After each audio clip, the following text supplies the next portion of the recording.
Black 75!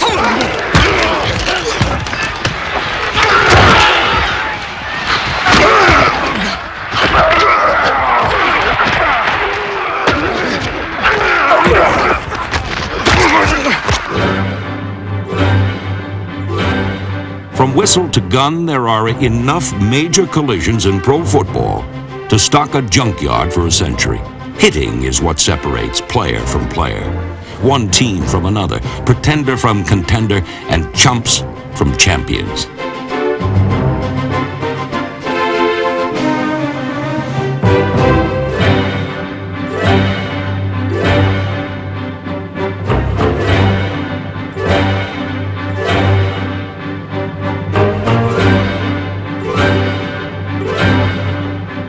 The NFL is a league where only the fittest survive.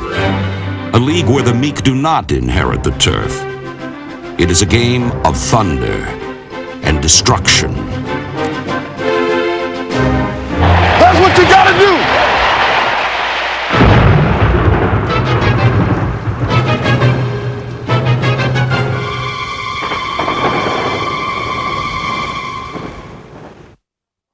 Hi, I'm Steve Atwater.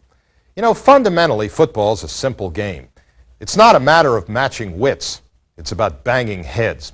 And you know what separates football from all the other sports? The pop of a big hit, or the impact of a blow so hard it knocks the taste out of your mouth. Search and destroy. That's what playing defense is all about. And two of the most punishing destroyers to ever play the game come from a position noted more for speed than spite, but pound for pound, defensive backs Dick Night Train Lane and Ronnie Lott are among the most devastating hitters of all time, which makes the secondary a primary place to look when searching for those who destroy.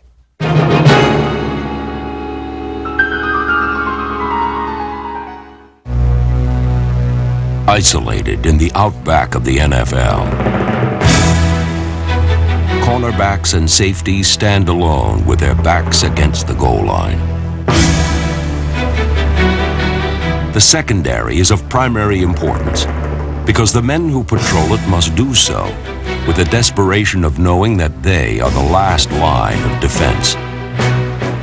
You are protecting a piece of property, and you've got to let those people know if they're going to come on your property, they're going to have to pay.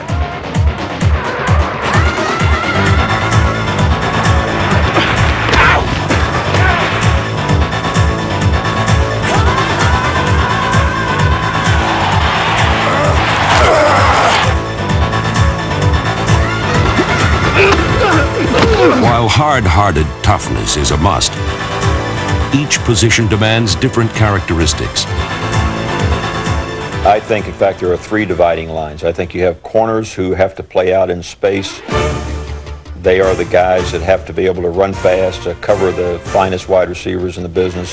They're playing out there pretty much all alone on whether they're playing a zone or a man coverage, but they're out there in space. Then you have strong safeties who are a different breed. These are guys that need to have coverage ability, but more than anything, they probably have to be able to come up and support the run. Then you have the free safety, who in my opinion is still another breed. Here's a guy that needs to have great range, the ability to move and play at least half of the field. And whether he's playing center field, he needs to be able to cover at least half. The free safety is generally the last line of defense. A runner breaks through or a receiver catches the ball and he's in the open. That guy with range and tackling ability is essential if you're going to eliminate big plays.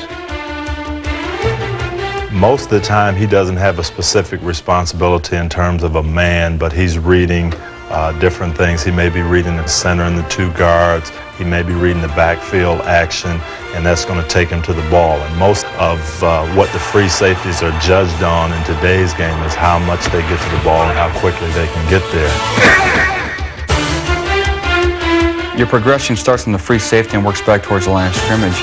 And the reason being is, 90% of the time the free safety is going to tell you what kind of coverage they're in. If they're in man-to-man, if they're in zone, if they're strong or they're weak. The first and foremost you look for is a free safety. We got some pretty darn good free safeties in this league, and they disguise things after a while. One of the game's best free safeties is Denver's Steve Atwater, number 27.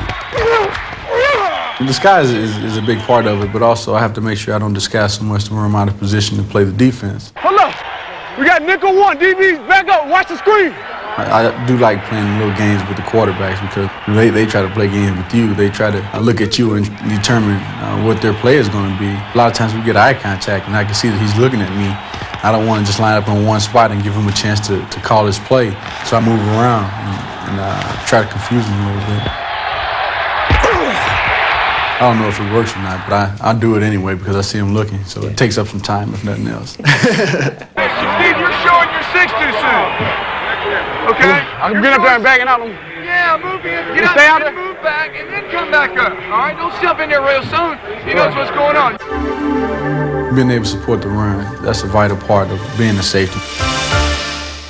A lot of times, running backs will hit the hole full speed, like I said, and the linebackers and the defensive line won't always get a chance to be there, and if you can stop them for a 2 or 3 yard gain, that's a big plus. With the quickness to play pass coverage and the bulk and strength of a linebacker, Denver's defense gives Atwater the sort of license and carte blanche reserved for a 007.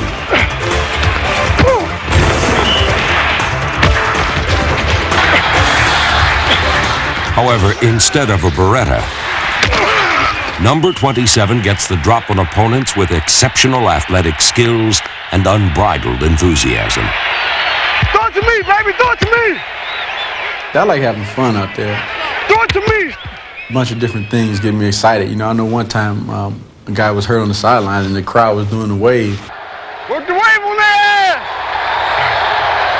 Man, it just got me pumped up. I was looking around, man, yeah, let's go.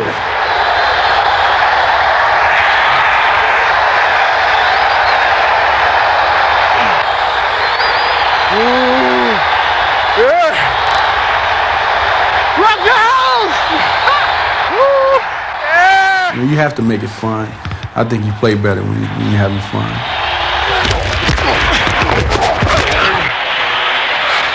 Come on, big man. You'd be surprised how much of it is mental. Why'd you help him up? Mind game, baby. Mind game. Hey, mind game. I know what I'm doing. I know what I'm doing. You get the guys thinking, yeah, this is my buddy, and then you crack them.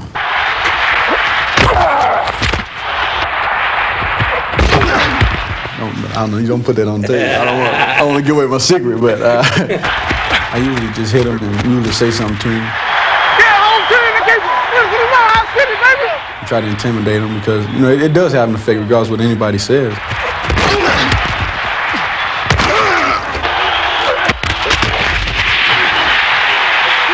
Here we go, D. They can't score on us, baby. They can't score on us. We'll get tackle. Hey, Christian in. Christian's still in. Let's go. Baby, we got to lay it on his ass this time, baby. Let me ready to give it up. Lock it up, lock it up, lock it up, lock it up, lock it up. In the Kansas City game, I was standing maybe one man away when he made a big hit on a Collier, and just the sound of that hit fires you up.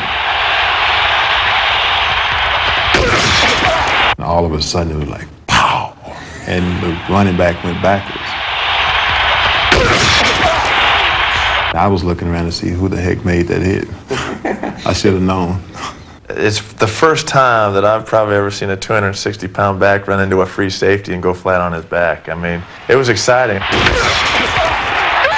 On the hit with Okoye, it was a big hit at that time, and we're thinking about the next play defensively, but I did take the time and allow myself to watch the replay at Mile High Stadium, and when they replayed it, the whole crowd went,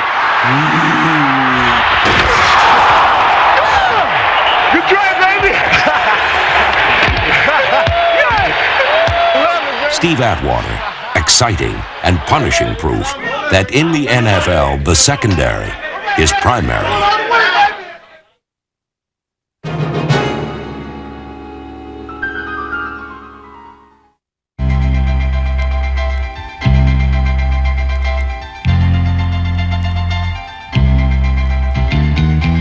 When street corner harmonies were cool, the hottest sounds in pro football were being made by a player with the most unique nickname.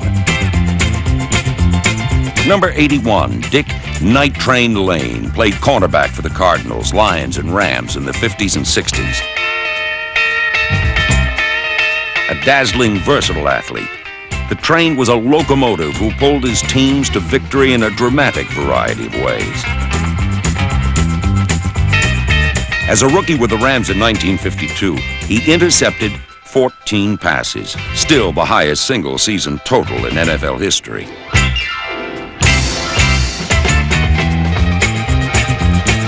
In desperate times, the Chicago Cardinals deployed their star defender as a receiver. One result was a 98-yard touchdown, the longest in team history. When you're talking about Night Train Lane, you're talking about, in my book, the greatest defensive back that ever played the game. Night Train is the first corner man that I ever saw in the National Football League that could play the bump and run. We had so much, felt so much toward the Night Train Lane that he came out in one ball game and said, "I don't even want you throwing the football over that side." I said, "You can't go into a ball game and give a guy a free ride. You just can't do that." But he said, "Don't throw it." While Lane made Unitas pay dearly for defying Coach Weeb Eubank, he often defied conventional behavior himself by wearing astronaut clothing and displaying a far-out personality. He came from Texas, and he spoke this very strange language that nobody could quite understand. I'd catch man by it. When the Cleveland Browns, anytime they come, they were just a class. They always had the stripes down there. And I said, man. I'm not even sure that he understood a lot of what he was saying. We were all sitting down and we were trying to get an adjustment on our contract. So we were in this office with E.J. Anderson, who was at that time the general manager, and he had on the blackboard behind him all these numbers. Popcorn, 25 cents a box, now going up to 30, all the costs. And Night Train was in the back of the room just steaming. And he finally looked up, he said, "Say, Mr. Anderson?" He said, "Yes, Night Train." He said, "Am I under the consumption that there ain't no more money?" Night Train's tackles were anything but funny. His motto was "Hang 'em high," and his signature hits were more like stranglings or beheadings.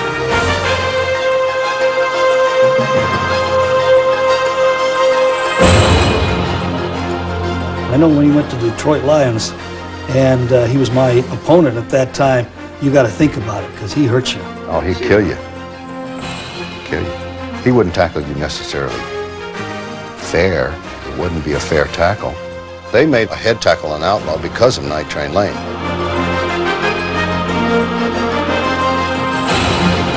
Train would just reach and grab him by his neck and just pull him down, and that's called the Night Train neck tackle. He grabbed your face mask. I remember somebody speaking to Train about it. Train said, "I'll grab him by his eyebrows if that's the way I can get him down." Because if you don't hit him right, you break your elbow, your arm or something, you know. So you got to really get him right in front of you and hit him with that forearm and rip him up. However, his love for hitting led to hateful mistakes. Sometimes he even traded punches and lost. The meek did not inherit this turf, and opponents went to any extremes to pay him back, to rub him out. Perhaps this one play reveals Lane's greatness, his competitive fire. For Night Train Lane never gave up, never quit on a play. In the slang of the times, he bopped till he dropped.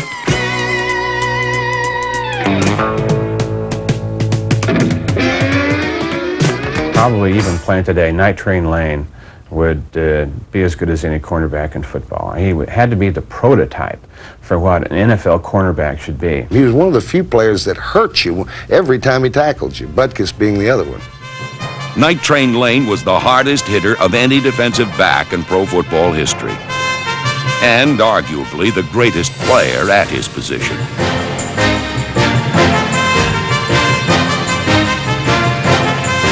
Now this free agent who once hung 'em high hangs himself in the Hall of Fame.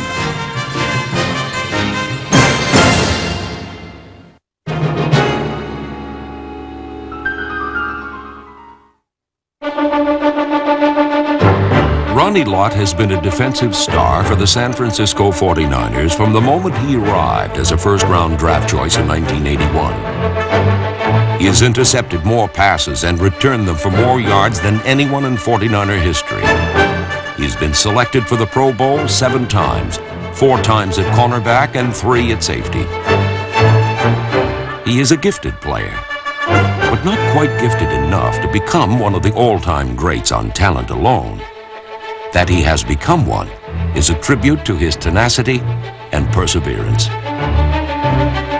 This is a guy who utterly refuses to lose. He does not understand the concept of giving up. He does not understand the concept of defeat. And even when we have lost games, when you go back and look at Ronnie Lott's play, he won. He was not dominated, he was not defeated, he was not fooled, he was not tricked. I think if one word really describes Ronnie Lott, it would be supreme determination. Ronnie Lott is a man of courage as well as determination, and through the exercise of both, he has made himself an example to the rest of the team. He's been one heck of a teacher, you know, aside from being one great football player. And we kid him and call him the Big Cheese. He really walks his talk. He's one of those kind of guys, and he's a guy you want to go to war with because he's not only going to be out there right beside you, most of the time he's going to be in front of you. So the cheese says it all about him.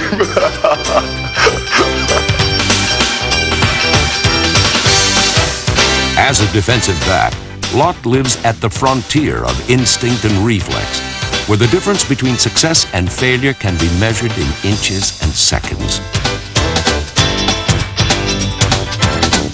It is Lott's high level of concentration that carries him above the level of his ability. I think my greatest asset as a football player is understanding the game, understanding what's happening in every situation of the game. And to me, that's enabled me to be able to make plays in certain situations.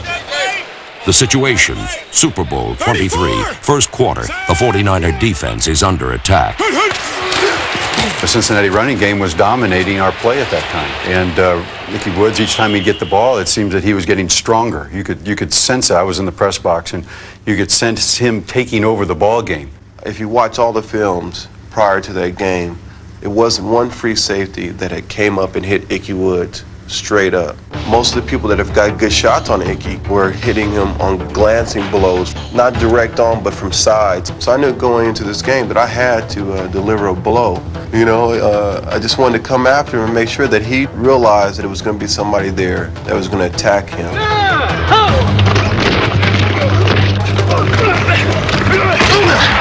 It was like, you know, Ronnie Lott to the rescue. I mean, how many times has the man done this in his career? But his hit, you just slowed him down a little bit, slowed Ickey down a little bit, and it set the tempo for the rest of our defense.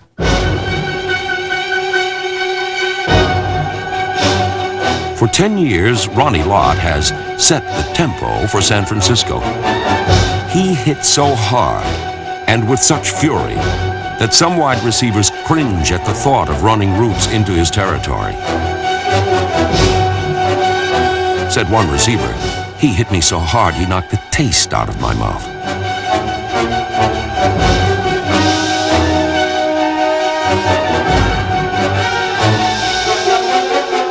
He hits people so hard that, I mean, if somebody was to hit my son like that, I'd probably come to the game with a shotgun and shoot him. I mean, but he has no regard to his own physical well-being. He just goes out and he pretends his body is a cannonball and he just explodes into people. So he's an unbelievable person, unbelievably intense, and I think football gives him an opportunity to express that side of his personality.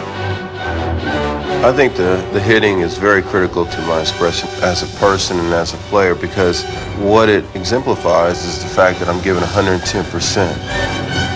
Some people play with heart, some people don't play with heart. And I'm sure you have some consequences that go along with that, but you don't worry about that at the time.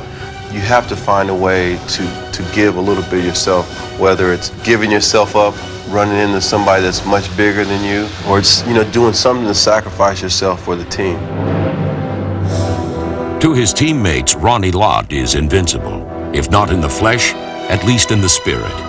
He is truly a unique competitor, one who looks beyond winning and losing to measure himself by only one standard.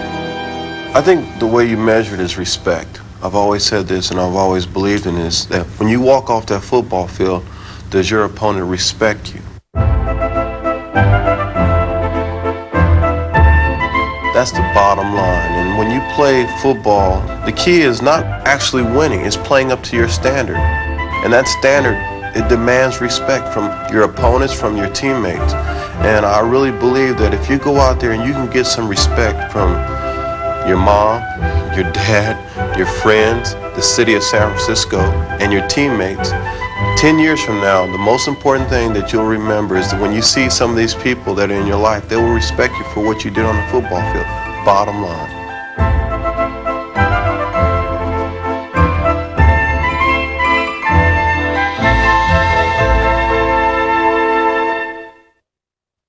Night Train Lane is already enshrined in the Hall of Fame, and it's only a matter of time before Ronnie Lott joins him. But every season, hits worthy of the Hall of Fame are made by men who do their shining out of the limelight. First, there's the offensive line, a hidden battleground where an ounce of anger is worth more than a pound of strategy. Then our next feature is on a superb group of defenders known to history only as the no-names. And finally, there's Tim Harris, a man with all the subtlety of a truck coming at you in the wrong lane. Now, all of these men have something in common. They've caused their opponents to see stars without ever having become stars themselves. Now, if you're the type who loves disaster movies, or if news clips of hurricanes are your idea of late-night entertainment, then you're going to enjoy these next three profiles. Let's go forward into battle with the game's unknown soldiers.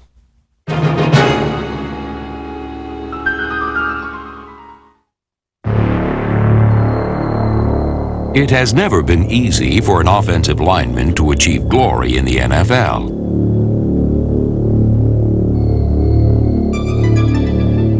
These men have literally been thrown together by their mutual anonymity and the thankless nature of their position. Being an offensive lineman is a little bit like a mushroom. They keep you in the dark and they feed you. The point is that the guy doesn't get a lot of credit for the success of the team, or in a general sense, and so on and so on. But an offensive line, you don't see them usually being goodwill ambassadors either, because a guy might be as good as he is in the whole league and go out on a speaking engagement and nobody even knows who the guy is. You accept your job description, you accept the lack of notoriety early when you become an offensive lineman. As an offensive line goes, so does the offense, and that's where the foundation of the team is built. He's letting the momentum die on us. We should line up and go right now. You know what I'm saying? So, old man Mo is on the outside. 99% of the people watching, they don't know an offensive lineman from a cheerleader. The only time they ever know about it is when the quarterback is sacked and John Madden or somebody draws up the figures on the chalkboard and says, look how this guy got beat.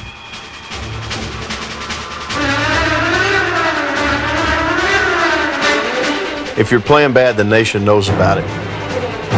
All you got to do is get beat and let your quarterback get hurt. One play, you might play perfect 79 out of 80 times and have somebody come in and just kill you. But your quarterback, and you've had, that's a nightmare for you. That's the worst game you could have had because of that one play.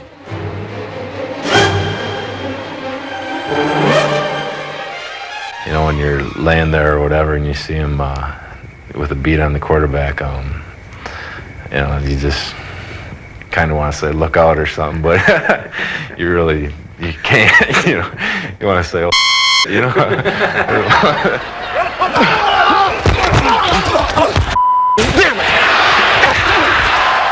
It's tough when you get beat for a sack, but it's just something that you realize it's going to happen every once in a while. Yeah. Can't you play?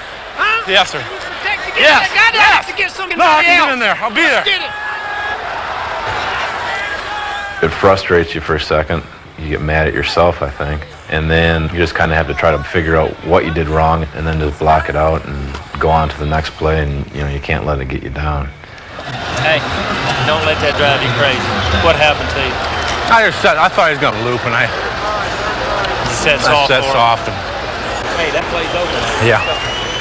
Invisible, it's a good description, but there are times when you do get publicized, holding penalties or something like that. Hey, fellas, come here, linemen. Come here now. Will, come here. Hey, you got them just where you want them. They're ready to quit.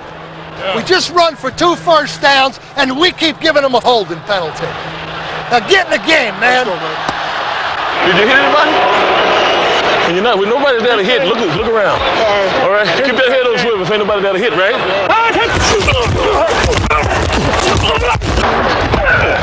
The other part that you really have to be is you have to be tough. And toughness isn't what you might think of in terms of the snot bubbling out of a guy's nose and there's spit going somewhere and there's blood somewhere else and the helmet spun around the top of the head and all that sort of thing. It's a function of how much you can take, not how much you give out necessarily.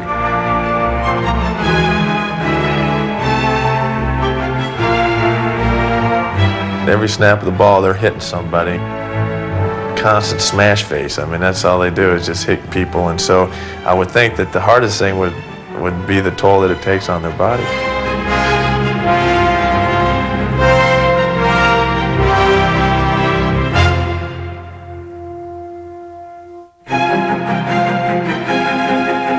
It's like getting into a car wreck 80 times a ball game. If you can just imagine putting yourself in a car and running into the wall at, let's say, 30 miles an hour, 80 times in a row with 30 seconds rest in between, then that's what it would be like.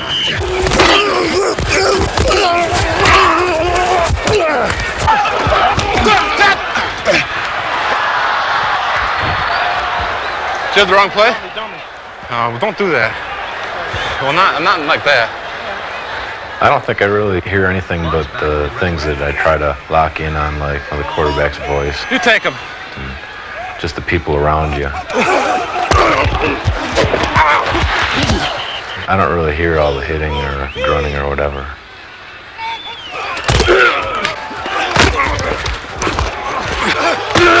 The sound is kind of what makes it really look intense, I think. But I don't really notice that when I'm out in the field. It's all a pushing and shoving and driving and growling and hitting and all. And nobody sees it but your peers. There's only 7 or 8 guys in the world that really know how you played and one coach. And you play for acknowledgement from that little group, and they're your family, and that's all you got when you're in the pits. That's really how it is.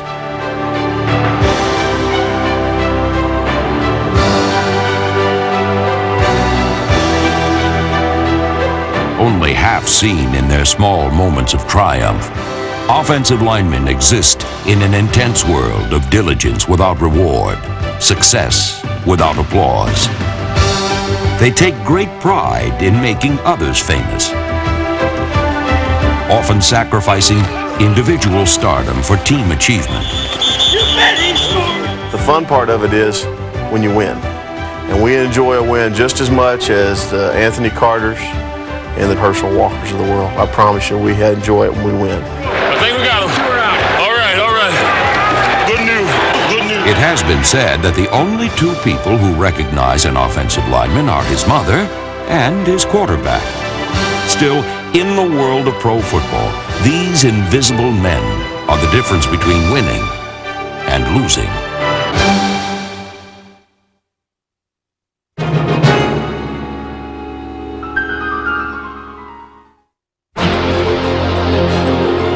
They were tough, intelligent, disciplined, aggressive.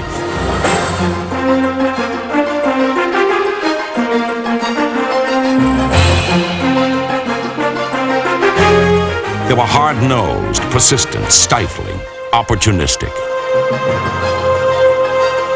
The Miami defense was the backbone of the Dolphins dynasty of the early 70s and helped lead them to 3 straight Super Bowls, including a perfect season in 1972. Still, no member of this unit is in the Hall of Fame.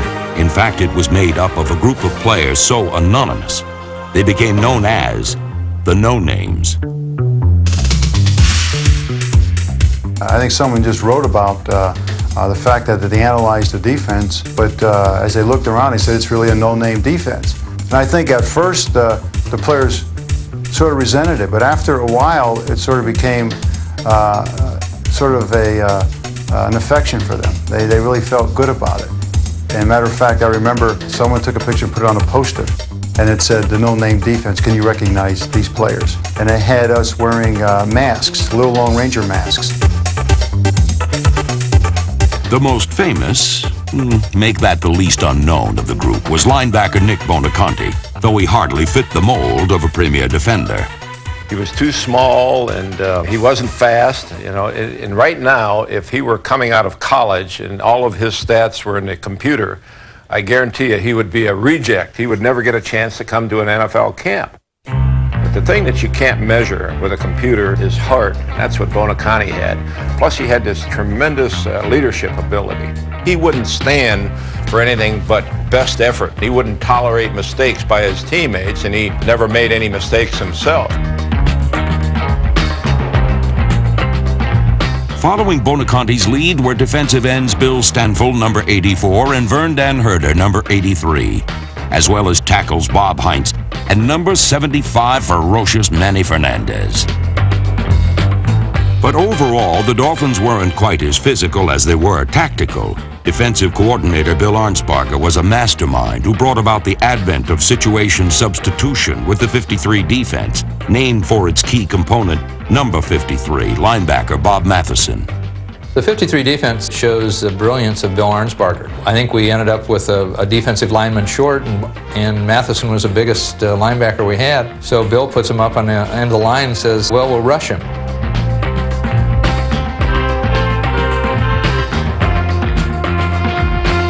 Arnsparger's use of a linebacker as a pass rusher revolutionized pro football and befuddled every offense the Dolphins faced. The whole idea to our defensive scheme was to keep the offense off guard, to not let them know who is coming or where they're coming from so that they would make a mistake. Equally as frustrating for opponents was Miami's nearly impenetrable secondary, where number 40, Dick Anderson, Lloyd Mumford, Curtis Johnson, and number 13, Jake Scott skillfully disguised their zone coverages and rarely made an error in judgment. Bill Arnsparger said, in the year that we went undefeated, we made 13 mental mistakes the entire year. That is incredible. Miami made its opponents pay dearly for every mistake.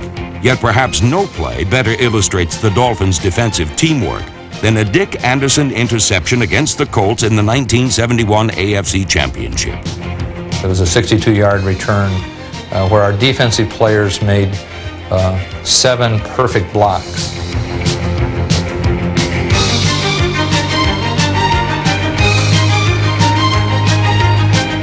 A once-in-a-lifetime opportunity. There were Colts just laying on the ground, and all I had to do was run around them. Funny story about that is Nick Bonaconte keeps telling me that, you know, I was so slow that he went out and got a hot dog, and when I came back I was still running, and I said, that's because you're the only one that didn't make a block. They say that nobody's perfect, but in the early 70s, the Dolphins' defense marched in near precision.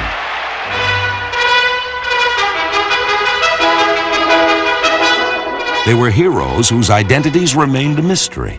And to this day, we still wonder, just who were those masked men?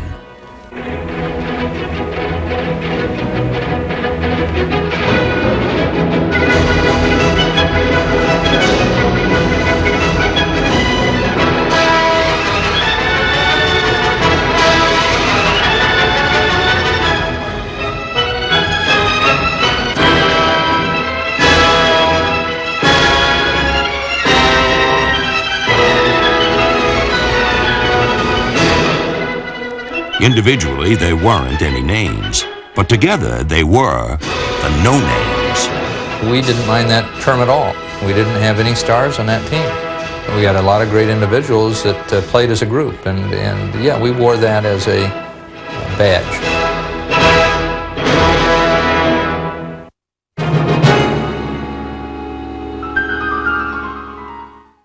Go get him there. shut up today, man. Why you say that, Lily? I just bet you didn't shut up 1 second. I never do shut up, do I? You usually so damn quiet that nobody can ever hear you. Oh, Now Lily, you know you how. get wired for sound, your ass is going to be motor mouth. Oh, I'm wired too, big time. You better believe it. All right, take it back to the goal line. All right. Oh, we got y'all holding. Let's back y'all up a couple more yards. Hey, Dalton, we got y'all holding. Hey, hey. I think I'm the aggressive, crazy type, I guess. Take him on back. Take him on back. There we go. Quick call. Hey, baby, what's happening today? When I'm out there playing football, it's like I'm just like a little kid in a candy store. It's just my time to be myself, where nobody tells me how to act and nobody tells me what to do, and I just go out and be myself and have a good time when I'm out there playing. Hey, let's go! Bring it out! People mention my name, they mention loud talker, a big mouth and all that. Great call! Hey, what you say, brother? Most of the time I just ramble off of the mouth, and usually something good always comes out. Hey, Dombrowski, how's it been going, man? How's life been treating you, baby? Oh, I'm making it. Huh? Oh, it's burning up. I love it like this, though. I figure y'all gonna get a little bit tired of it quicker than I do. I try to get a guy out of his game plan. So if he's out of his game plan mentally, where he's mad at me, he's trying to hurt me the whole time, he's not doing his job, and I feel I've accomplished something by then.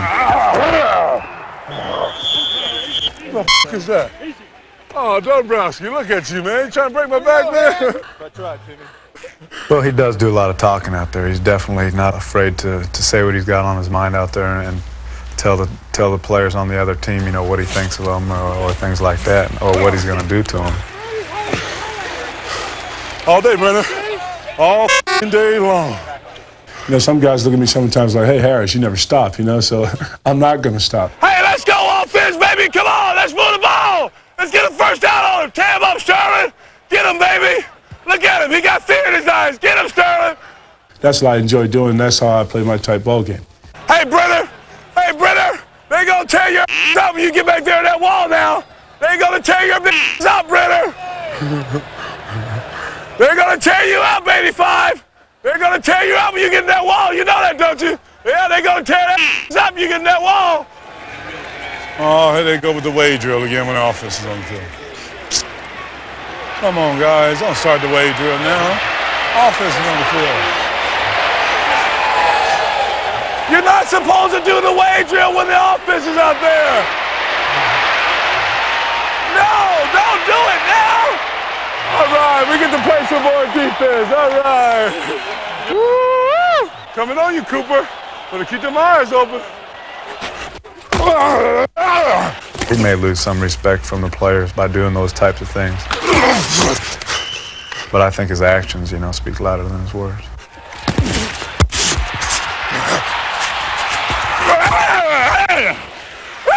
You know where he's at. I mean, if he misses you, you know, you're going to hear about it. Yeah, I'm going to get you, sucker. I'm going to get you. I'm coming back next play. I'm going to line up twice as hard.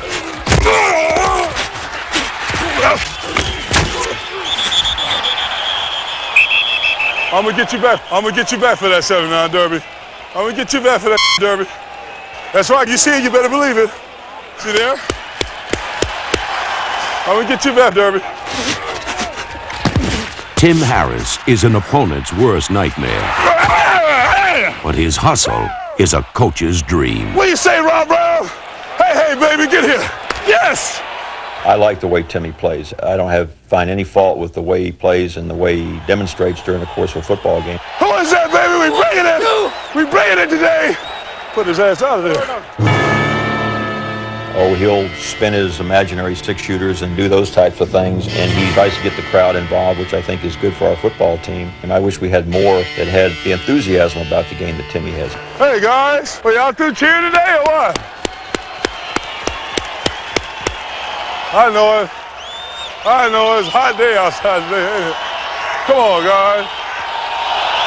Get some noise. Come on. Come on. Get it up right here. Can't hear nobody over there. Come on. He's not trying to intimidate anybody with it. I think he's just excited. And when something happens, he's a very spontaneous person. Come on, guys. Come on. Look at there. Y'all tied down already? This ain't a tennis match.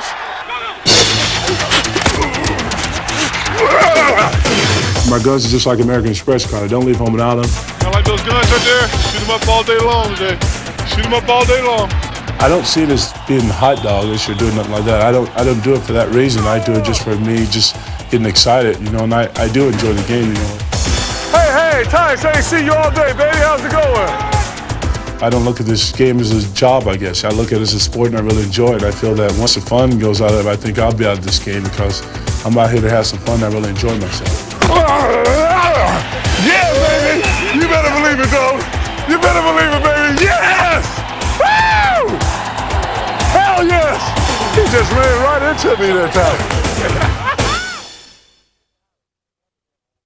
Tim Harris may never get all the publicity that he richly deserves, but NFL history has a wealth of famous hitters. You know the names Butkus, Tatum, and Lambert. Each has earned an exalted place in the pantheon of the NFL. You know, Newt Rockne used to say, you don't have to see a good tackle to appreciate it, you can hear it. Well, their hits echoed on the field and still linger in our memories. But while the NFL reveres its legends, it's hungry young players who will ensure that fierce hitting will never go out of style. Today, the NFL's two premier hitters are Bruce Smith and Derek Thomas. Now, each has superb physical tools, but their job isn't construction, it's destruction. Or to put it more bluntly, trouble is their business, and nobody closes a deal like Messrs. Smith and Thomas.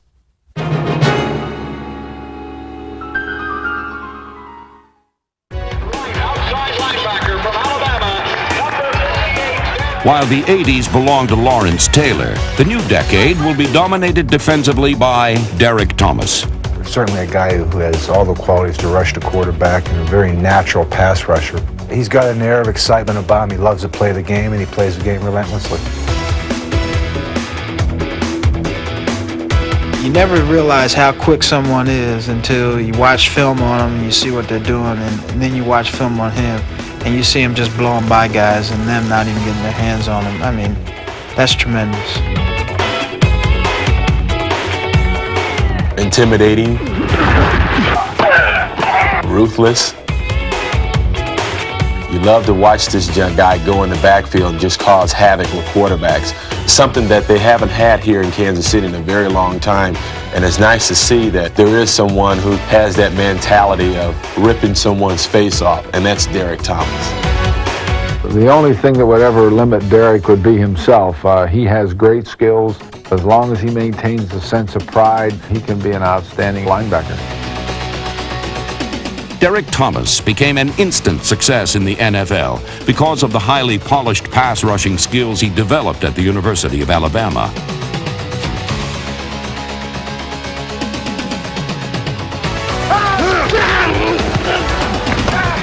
Thomas not only followed in the footsteps of his predecessor, Cornelius Bennett, he created even bigger footprints, and his crimson shadow was cast over every opponent. Shadows that grew as much from hard work as God-given talent.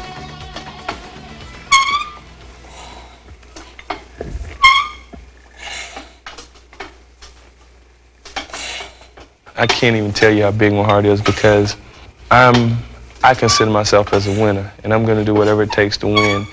If it takes playing 65 minutes, I'll play 65 minutes. I'll never quit.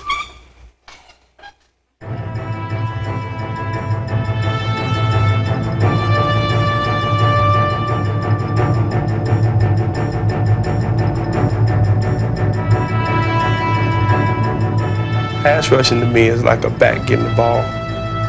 The defense has to stop that back. And for me, it's like I'm a running back and I have the ball and they have to actually stop me. And I think sometimes I utilize some of the moves that a back would use in order to get there.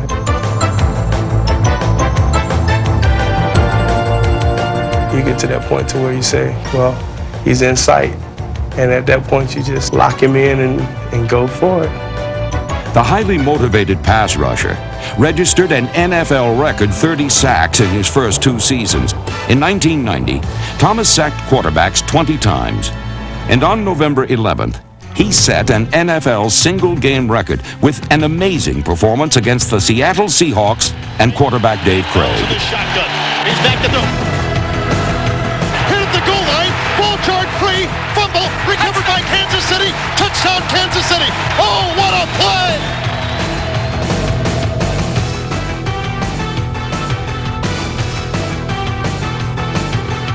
I was thinking that probably the Seahawks are going to be looking for a new left tackle because it was a long afternoon for him. Straight back to pass on first down. In trouble, and down he goes. Derek Thomas got him.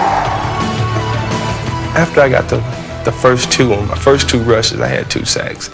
And I said that this could be a remarkable day. Derek, good job. Coach just kept making the calls and kept putting me in a position to where I could utilize what I do best. You got him up the field once, you got him inside once, didn't you? Good. Keep working on him. Now you ought to get him, he'll be rocking on you. Come on, Derek, run it down. When I got 2 and then 3 and then 4 and then everybody was like, well, go for the record, and 5. And the 6th one was a funny one because the play went away and I thought the quarterback had already thrown the ball, and I was just really standing there in the corner, and I see the quarterback coming back across the field. So I ran and got a sack. That was a freebie. So that was number 6. Out to his right, looking down the field, and Thomas sacks him again. Another sack for Derek Thomas. What's new? And then number 7 came, and then it was like, you got the record. It was like shooting fish in a barrel. But like any fish story, it was the one that got away that proved to be the biggest. The thing I most remember about that game is the sack I didn't get. And that's the one that still haunts me. Derek Thomas is a key here. See if he can put the heat on him. Last play of the ball game. Snap to Craig. Back to pass. Derek Thomas comes in, and Craig breaks the tackle of Thomas. Craig throws in the end zone. It's caught. Touchdown, Seattle. I don't believe it. Touchdown, Seattle. I tell you what I liked about what he said after that game. Even though he had 7 sacks, set the NFL record, he says the sack that I didn't get, which was the last play of the game in which Craig got out and threw the ball for a touchdown to beat us on, that he said that's the one he'll remember the most. And that's the type of player you really want on your football team. And I know he means that. There's only going to be a few people ever that's the best at what they do. And, right now, Lawrence Taylor is the best. And one day, I want to achieve that status. I want to be the best linebacker in the NFL. LT, the 90s belong to DT.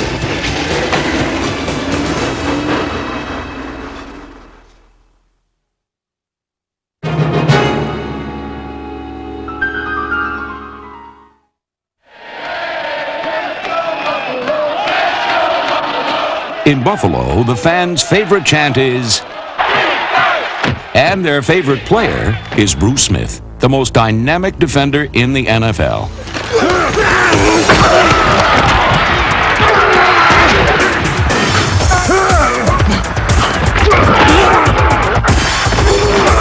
Smith was the NFL's #1 draft choice in 1985, the AFC's Defensive Rookie of the Year, and a consensus All-Pro every season thereafter. Bruce Smith, to me, is the best defensive end in the AFC this year. I haven't seen anybody come off the ball and release from a blocker as quick as Bruce Smith. First player pick when he came in, living absolutely up to that billing. I think he's the most devastating pass rusher in the league.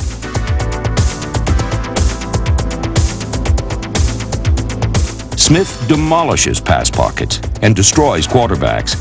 He averages an incredible 13 sacks a season and is already the all-time sack leader in Bills history. Despite such fearsome and impressive credentials, the imposing sack master has suffered from an inferiority complex. Hope I can get some credit now. Been denying me ever since I've been in the league.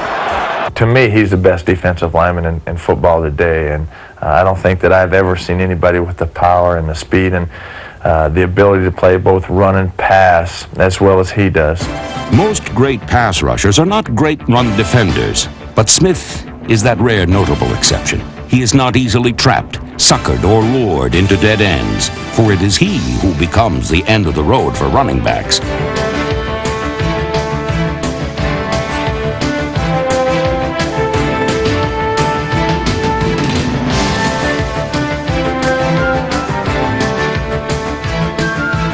Probably the quickest spin move I've ever seen in my life for a big defensive lineman.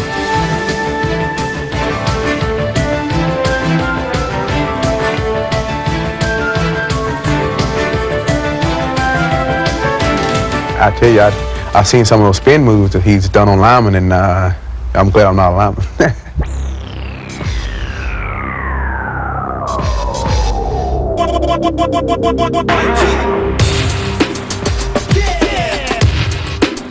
While some players command center stage, Bruce Smith is center stage. And while the play is the thing, it is the performance after the play that is his thing.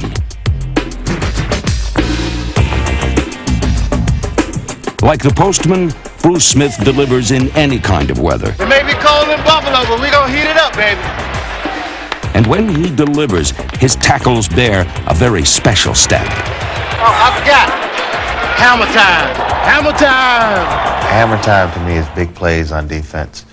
You get a sack and a forced fumble. You do something to disrupt the offense. Play Salisbury backing up in the pocket near the goal line, and he loses the ball, and Bruce Smith grabs it. They're going to rule it what, a safety or a touchdown? Sure, it's a touchdown. The ball was on the carpet. Bruce Smith picked it up. How do you like that? That's poetic justice for the big man. That's hammering down on him. You get on him and you pound on him. You never let him get back up. I mean, you just keep beating down on him until you can't see the head of the nail anymore. It's about an inch down into the wood, and you just keep pounding and keep pounding.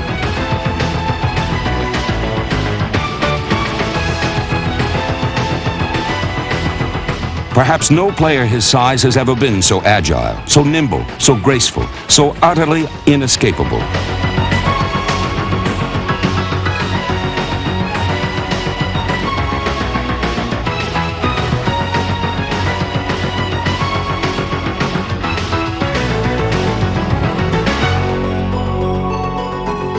In 1990, as thoroughly as Smith overpowered opponents, the Bills dominated the AFC and won its championship. Where we going? To the show. Where we going? To the show. What time? Next week? What time is it? Showtime, baby, yeah! On pro football's biggest stage, Bruce Smith gave one of his greatest performances. First down's your key. You win on first down, huh? Then you kick ass on third down. In the second quarter, number 78 made what seemed at the time a tide-turning play. Comes to the left. Double tight ends, one set back Anderson. And Hostetler may put it up here. On second down, he's going to throw, and they're after him. He falls down in the end zone. A safety. The middle of safety. It was Bruce Smith on top of him. And the last safety they had was right here in Tampa. Yeah, Jeff Hostetler trying to roll out to the right, just didn't have foot speed. Bruce Smith in there like a flash, sacked him in the end zone for the safety. Good job out there. Great series. Great series, baby. That's the way to go. Great series out there. That's the way to pressure. Bruce Smith dwarfs pro football like a colossus, the most pulverizingly powerful and dynamic defender in the game.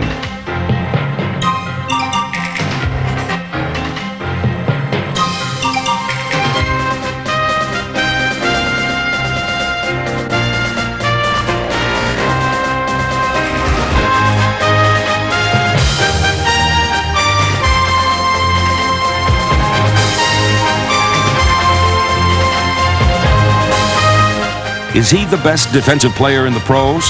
Hey, just ask him. Hey, baby, are y'all convinced now?